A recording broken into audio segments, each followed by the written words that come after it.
Yo, halo guys. Kenalin di sini gue Fauzan. Di sini ada siapa? Nama gue Bian, Oke, nah kita adalah pasangan apa? pasangan podcast. Oke, podcast apa? Opak. Obrolan pulang kantor.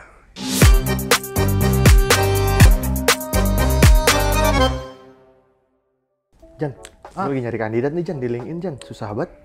Oke, emang lu nyari apa?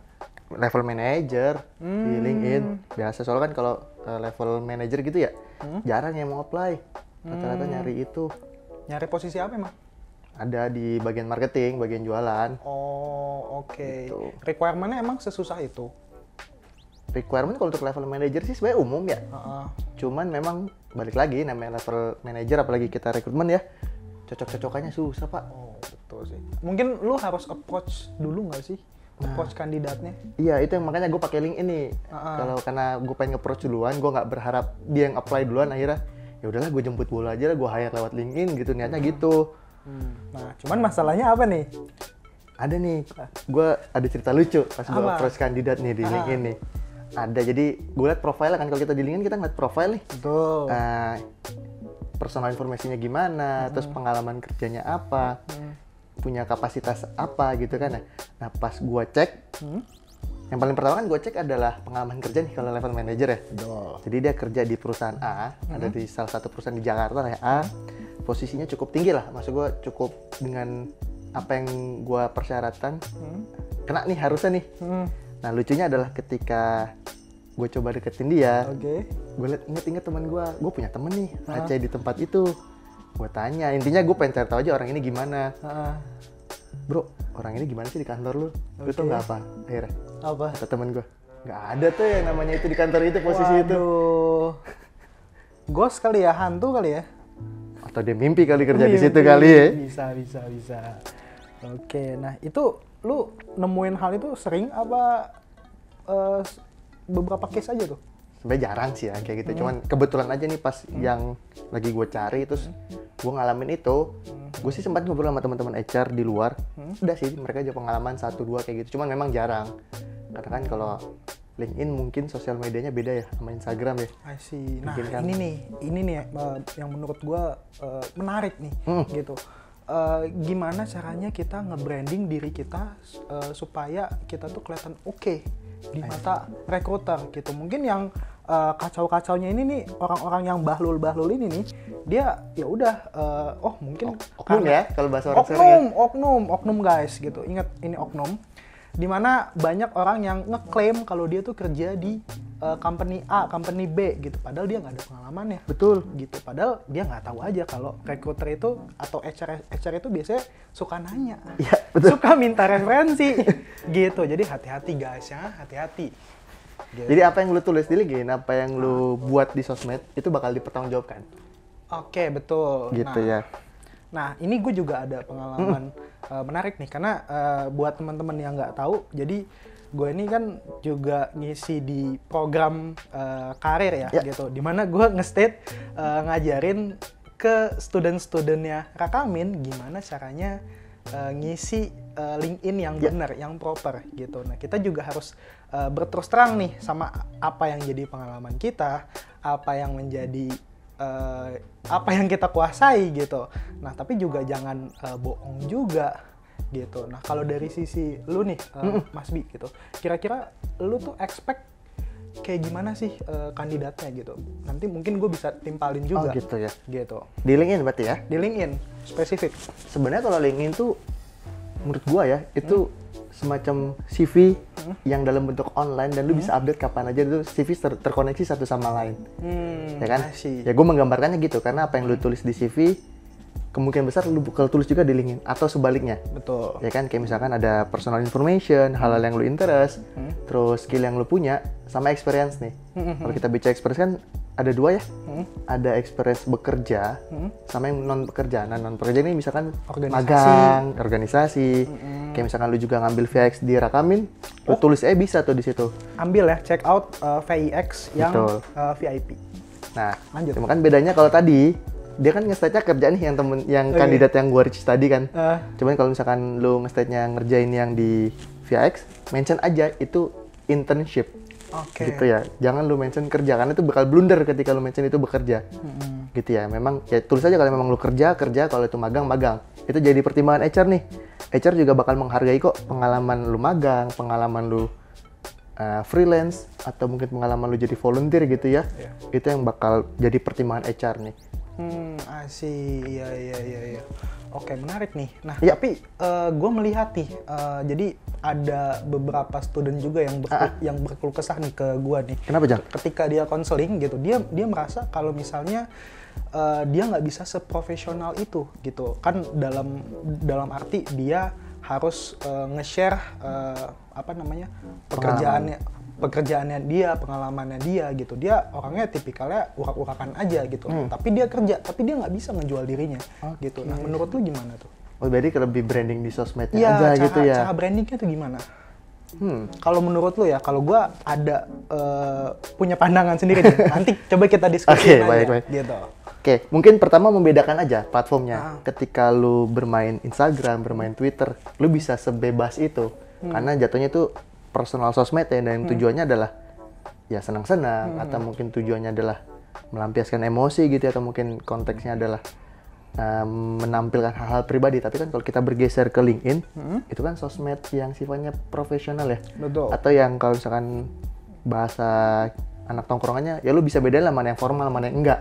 Ya. Nah, kalau Instagram, Twitter memang cenderung untuk non formal, tapi kalau LinkedIn formal nih, karena di situ banyak pekerja. Dan ketika lu bekerja kan otomatis sisi profesional yang dilihat, sisi keformalitasan yang dilihat.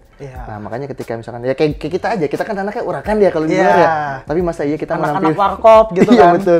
Masa kita mau nampilin itu juga di LinkedIn? Iya, enggak. Gimana gaji lu mau naik dan gimana lu mau punya posisi yang tinggi kan ya? Betul. Kan sebenarnya kalau misalkan potensi kita berkarir atau mungkin potensi nyari duit ya, di LinkedIn kan lebih besar nih misalnya jalur profesional. Jadi ya itulah gimana lu ngebungkus nih, Jan. Gitu. Boleh lu di sosmed lain kayak misalkan di Twitter lu share lucu-lucu. Gue juga di Twitter mah carinya yang lucu-lucu doang, jokes-jokes meme gitu. Iya. Oh, oke. Tapi kalau gue di LinkedIn ya gue pengen lihat gue sebagai HC. Betul. Gitu. Nah, ini menarik nih. Berarti gue menangkap kayaknya lu punya akun alter nih jatuhnya. Kalau di LinkedIn, lu harus nge-branding personal lu tuh seprofesional itu. Betul. Gitu. Biarpun kalau seandainya lu aslinya urak-urakan, tapi lu nggak menunjukkan itu. Gitu. Betul. Jadi mungkin teman-teman di sini cobalah belajar dari akun-akun alter tuh. Itu kita bisa bedain ya. Pertama kita tahu cara membedakan lu kapan harus di LinkedIn seperti apa, kapan harus di sosmed yang lain seperti apa gitu. Nah, kalau dari pengalaman student ada lagi, Jan, yang menarik, Jan? Oke, kalau dari pengalaman student somehow recommendation gitu. Dimana kalau student-student kita dia tuh recommendation seeker gitu. Jadi either dia biasanya minta sesama temennya gitu. Kadang dia juga minta sama let's say misalnya ke tutor gitu, ke tutor atau ke kita gitu. Tapi dengan catatan ya, kalau memang dia itu memang layak untuk diberikan recommendation gitu. Dan menurut gue ini juga salah satu fitur yang keren gitu. Karena kenapa? Karena dia ini secara tidak langsung memvalidasi, oh ini talent nih oke gitu. Tapi kalau dari perspektif lu nih, yang biasa nyari kandidat, seberapa penting sih fitur recommendation ini? Cukup menarik ya si fitur recommendation, apalagi kalau ya mungkin konteksnya gue lebih concern ke yang recommendation adalah yang level manajerial ya. Karena kan ibaratnya recommendation semacam kalau misalkan kita bicara barang, testimoni aja nih. Testimoni. Misalkan lu jualan produk apa, lu pamer di sosmed, lu minta testimoni dong gitu ya. Nah kalau di LinkedIn kan itu bentuk testimoni orang lain yang pernah kerja sama lu ya. Betul. Kayak misalkan Ojan ngasih recommendation ke gue, berarti ada testimoni yang Ojan kasih ke gue kerja sama gue, experience-nya seperti apa. Nah, ketika yang ngasih recommendation level manager atau mungkin level atas atau mungkin yang sudah expertise tertentu, gue bakal korek lebih jauh sih si kandidat itu. Jadi fitur ini ya sangat menarik ya buat gue ya, karena ada testimoni nih orang yang pernah kerja sama dia gitu. Iya, betul. Menarik. Nah, selain fitur recommendation nih, menurut lu nih, kira-kira hal apa aja sih yang menurut lu cukup signifikan atau cukup wow gitu di hadapan recruiter? Untuk di LinkedIn ya, profiling ya, kita bicara profiling ini. Pengalaman. Yang tadi gue bilang ya, kalau kita bicara cari orang yang potensial, biasa talent bagus tuh nggak bakal diem, Jan. Oke. Percaya sama gue.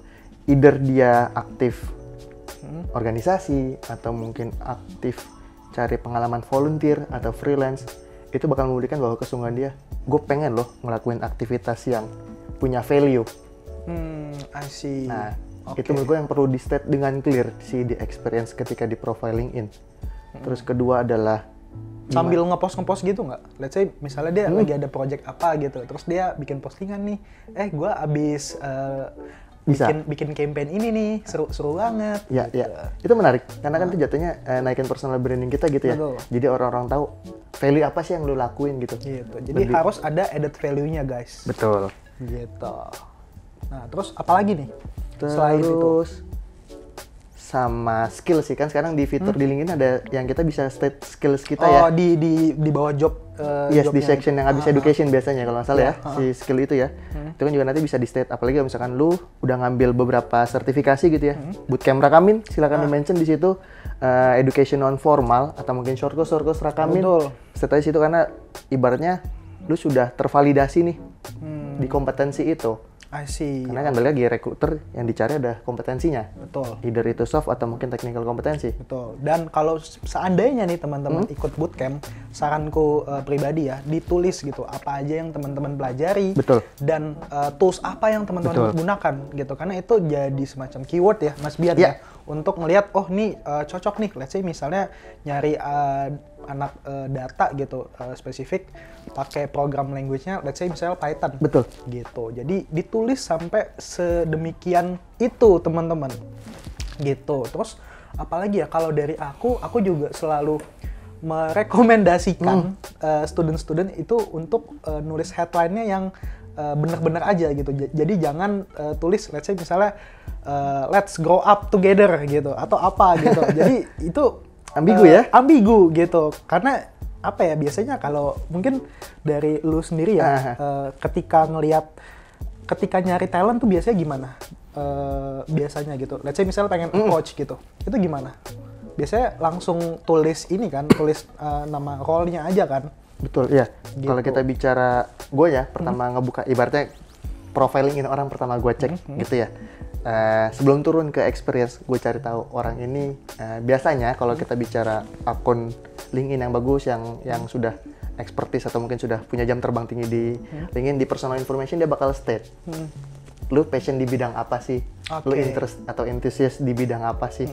Nah, ketika itu sudah klik atau mungkin sudah cocok nih potensial, gue bakal lebih scroll down lagi ke bawah. Tapi ketika atasnya yang tadi lu bilang agak ambigu, agak general, nggak jelas, ya biarkan biarkan semesta yang bekerja, saya yang berusaha gitu. betul.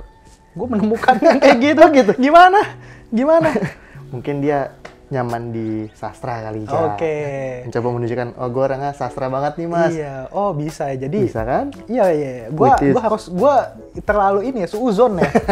Gitu ya. Tapi kan itu ngaruh ke recruiter bakal scroll down apa enggak nih ke profilnya. Betul. Nah, masalahnya pada saat itu nih di tempat yang dulu ya gitu, pas lihat-lihat profilnya, ini kayaknya nggak cocok nih, skip aja lah udah. Nah gitu. Gitu. Nah, apalagi nih? Iya itu hal-hal yang dia tertarik, atau mungkin kalau ada di bawah di section di LinkedIn kan ada achievement juga. Oke, achievement, betul. Nah, Kan achievement award. Oke, nah hal apa yang menurut lu nih perlu di state di bagian achievement? Macam-macam. Misalkan lu pernah achieve juara 1 lomba apa? Lomba, katakanlah kalau kita mahasiswa ada apa namanya? Yang lomba artikel ilmiah itu. Timnas ya. Lomba penulisan ilmiah. Betul. Kalau lu pernah di situ silakan state di situ, karena kan itu achievement yang nggak semua orang bisa dapat. Oke. Terus kedua ya itu menggambarkan lu serius nih mengkaji. Katakanlah mungkin belum riset yang tinggi banget gitu ya. Tapi kan tuh ada topik yang lu kaji secara mendalam nih. Kalau di penulisan artikel ilmiah itu kan. Oke. Nah, ini menarik nih. Ini juga sering juga jadi pertanyaan student-student di JAP nih gitu. Let's say misalnya dia punya achievement nih, tapi achievement dia itu nggak align sama career goals yang dia tuju gitu. Nah, kalau dari perspektif lu nih Mas Bian, dari sisi HR gitu, kira-kira perlu di state nggak di bagian achievement atau nggak usah? Kalau dari gue sih sarankan tetap tulis ya.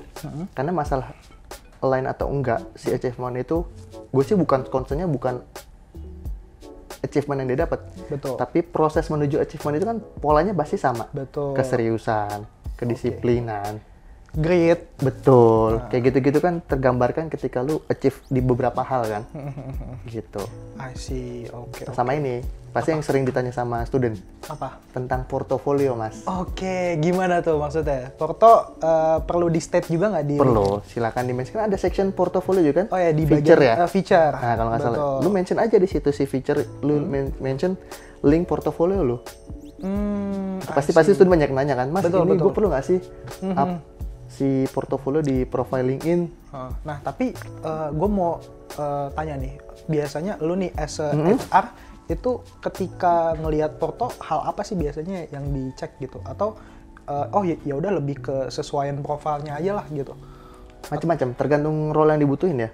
Paling tidak ketika portofolionya lengkap, variasinya banyak, itu menggambarkan oh lu bisa mengerjakan beberapa hal sih. Tervalidasi dengan project yang sudah pernah lu buat. Gitu. Konsennya bisa walaupun kalau kita bicara portofolio yang lebih expert buat nilai adalah user ya. Karena gue nggak mungkin nih orang HR nilai portofolionya orang betul. UI UX. Gue tahu apa Chan.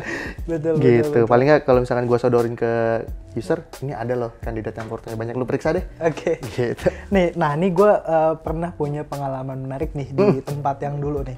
Dimana kalau di tempat yang dulu gue agak lupa ya, waktu itu nyari buat anak content creator atau anak graphic design gitu.